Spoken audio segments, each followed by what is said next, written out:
کبھی ایسا محسوس ہوا ہے کہ ذہن تو 100 سمتوں میں بھاگ رہا ہے لیکن زندگی وہیں کی وہیں کھڑی ہے؟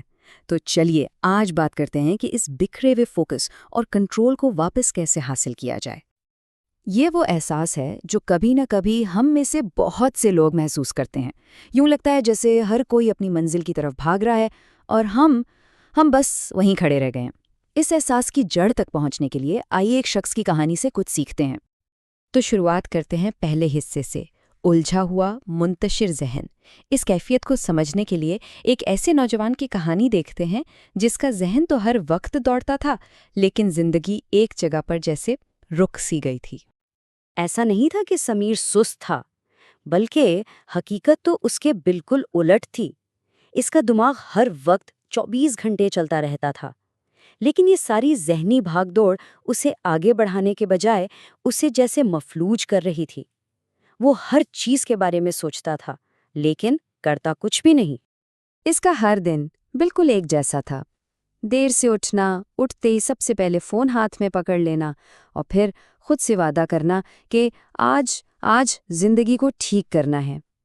لیکن دن ختم ہوتے ہوتے کچھ بھی مکمل نہیں ہوتا تھا، بس ایک بوجھل دل اور تھکن رہ جاتی تھی۔ یہ ایک ایسا چکر تھا جس میں کوشش تو بہت تھی لیکن نتیجہ صفر تھا۔ اور یہ بات سمیر کو اندر ہی اندر کھائے جا رہی تھی، کیونکہ کہیں نہ کہیں وہ جانتا تھا کہ یہ سچ ہے۔ وہ بھی عزت، مقصد اور ایک سمت چاہتا تھا، لیکن یہ ماننا کہ وہ راستہ بھٹک گیا ہے اس کے لیے بہت شرمندگی کی بات تھی۔ لیکن گاؤں میں ایک شخصیت ایسی تھی جو اسے پرکھتی نہیں تھی، اس کی دادی۔ دونوں میں زمین آسمان کا فرق تھا۔ ایک طرف سمیر کا دماغ تھا جو ہر وقت دوڑتا رہتا، دوسری طرف ان کی زندگی میں کوئی افراتفری نہیں تھی۔ وہ پرسکون تھیں، ان کی زندگی مکمل لگتی تھی، جبکہ سمیر کی زندگی بکھری ہوئی تھی۔ تو یہاں سے شروع ہوتا ہے دوسرا حصہ، دماغ کا کھیت۔ ایک صبح سمیر کی دادی نے فیصلہ کیا کہ اسے پہلا سبق سکھایا جائے، اور یہ سبق الفاظ سے نہیں بلکہ عمل سے شروع ہوا۔ وہ سمیر کو ایک ایسے کھیت میں لے گئیں جہاں ہر طرف بس جنگلی گھاس پھوس اگی ہوئی تھی۔ وہ زمین بالکل بے ترتیب اور لاوارث لگ رہی تھی، ٹھیک سمیر کے اپنے ذہن کی طرح۔ انہوں نے سمیر کو ایک درانتی دی اور کام شروع کرنے کو کہا۔ سمیر نے غصے اور بے صبری میں ادھر ادھر ہر طرف کاٹنا شروع کر دیا۔ صرف 10 منٹ میں وہ پسینے سے شرابور ہو گیا، لیکن کھیت ویسا کا ویسا ہی بے ترتیب لگ رہا تھا۔ تب اس کی دادی نے اسے روکا اور خود کام شروع کیا، مگر ان کا طریقہ بالکل الگ تھا۔ انہوں نے بس ایک چھوٹا سا حصہ چنا اور اسے سکون سے، توجہ سے، مکمل طور پر صاف کر دیا۔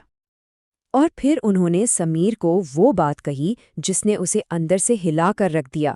دادی کی یہ بات دراصل کوگنیٹو لوڈ یعنی ذہنی بوجھ کے تصور کو سمجھا رہی تھی کہ جب ذہن پر ایک ساتھ بہت سارے کاموں کا بوجھ ڈال دیا جائے تو وہ کام کرنے کے بجائے مفلوج ہو جاتا ہے، بالکل اس کھیت کی طرح۔ تو اب آتے ہیں تیسرے حصے پر، چھلنی بالٹی۔